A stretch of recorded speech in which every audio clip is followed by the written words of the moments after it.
किसी शहर में एक सचिन नाम का लड़का अपने बूढ़े माँ बाप के साथ रहता था। वह बहुत सुंदर था, लेकिन उसका पढ़ाई लिखाई में मन ना लगा, जिससे उसके माता पिता बहुत दुखी रहते थे। फिर एक दिन उसके पिता ने सोचा कि यह लड़का अब तो पढ़ेगा लिखेगा नहीं, इसे क्यों ना किसी व्यवसाय में लगाया जाए। लेकिन सचिन का किसी काम में भी मन ना लगा। सचिन आधी रात में घर से निकल गया और सोचने लगा कि अब मैं क्या करूं, कहां जाऊं। मेरे माता पिता तो मुझ पर बहुत नाराज हैं, अब घर जाना ठीक नहीं। सोचते सोचते सुबह हो गई।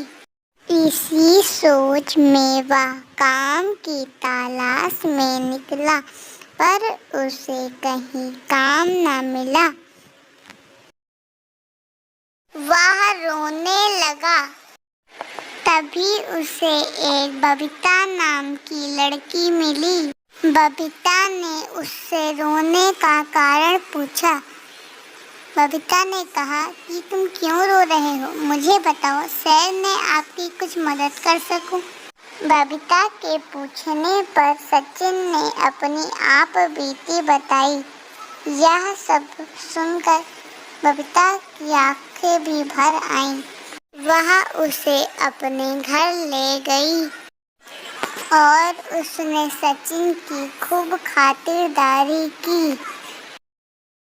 खाने को अच्छे अच्छे भी पकवान दिए और उसको पहनने के लिए अच्छे अच्छे कपड़े दिए, जिससे वह बहुत खुश हुआ। बबीता ने कहा कि अब तुमने अपने बारे में क्या सोचा है? तुम कहाँ कहाँ भटकोगे, कहाँ जाओगे? तुम चाहो तो तुम मेरे घर में कुछ दिन ठहर सकते हो।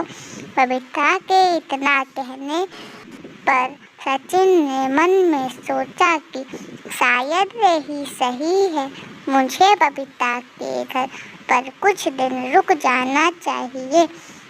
इतना सोचकर सचिन ने हाँ में सिर हिलाया। इसी तरह से सचिन बबीता के घर में रहने लगा। बहुत दिनों तक जब सचिन घर न लौटा तो उसके बूढ़े माता पिता को चिंता हुई। सचिन के पिता ने कहा कि सरोजनी, बहुत दिन हो गए, सचिन अभी तक घर में लौट कर नहीं आया। पता नहीं वह कहाँ कैसा है, किस हालत में है, हमें उसका पता लगाना चाहिए। सचिन की माँ सरोजनी ने हाँ में सिर हिलाया। सचिन के पिता ने सचिन को बहुत ढूंढा, पर सचिन का कहीं पता न चला। ढूंढते ढूंढते जब वह बहुत परेशान हो गए, लोगों से पूछने पर बबीता के घर का पता चला कि सचिन बबीता के घर पर है। वह तुरंत सचिन से मिलने के लिए निकल पड़े। वहां पर सचिन को बबीता के साथ पाया। इधर सचिन को बबीता के घर पर रहने से एक दूसरे से प्यार हो गया था। दोनों एक दूसरे से इतना घुल मिल गए थे कि कब प्यार हो गया इसका उन्हें पता भी न चला। जब सचिन के पिता मुन्ना लाल ने उससे घर वापस चलने को कहा, तब सचिन ने साफ मना कर दिया कि अब मैं बबीता के साथ मैं बहुत खुश हूँ, मैं घर वापस नहीं जाऊँगा। अब उसके पिता ने सुना कि ये घर वापस नहीं आएगा तो वो बहुत दुखी हुए और उसके पिता मुन्ना लाल घर वापस लौट गए। कुछ दिनों तक ऐसे ही चलता रहा। दोनों आपस में काफी घुल मिल गए थे। यहाँ तक दोनों एक ही रंग के कपड़े पहनते, एक ही साथ घूमते फिरते भी थे। बबीता के घर वालों को सचिन और बबीता के प्यार का पता चला तो उसके घर वालों ने बबीता की शादी दूसरी जगह करनी चाहिए।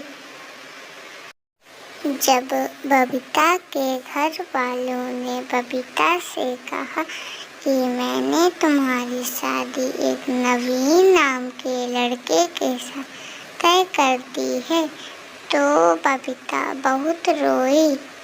वो अपने घर वालों को मना ना कर पाई और सचिन को जाकर सारी बात बताई।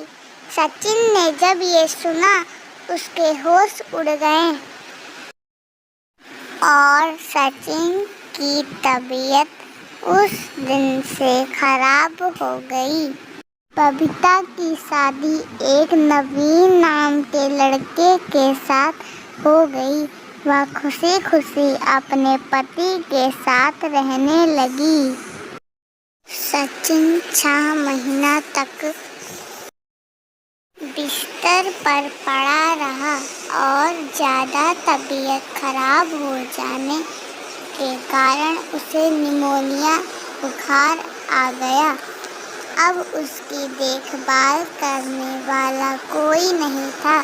वह बबीता के घर में अपने आप पर शर्मिंदगी महसूस करने लगा। बबीता के घर वालों ने सचिन की जब यह हालत देखी तो सचिन की जांच कराई और डॉक्टरों को दिखाया, पर सचिन की हालत में कोई सुधार न देखकर बबीता के घर वालों ने सचिन के पिता से उसकी तबीयत के बारे में बताना उचित समझा।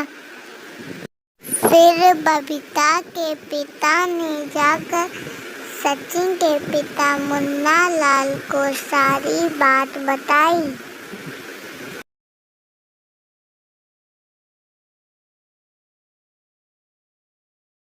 जब सचिन के पिता मुन्ना लाल जी ने सुना कि सचिन को निमोनिया हो गया है, तो वो फूट फूट कर रोने लगे और सचिन को अस्पताल में से लेने गए। फिर उसे घर वापस ले आए। फिर सचिन की खूब सेवा की। अच्छे से अच्छे डॉक्टरों को दिखाकर अच्छे से अच्छा इलाज करवाया। सचिन की हालत में सुधार आने लगा, लेकिन वह अपने प्यार को भुला ना पाया। सचिन ने अपने माता पिता से माफी मांगी। सचिन के माता पिता ने उसे माफ कर दिया और उसे गले से लगा लिया।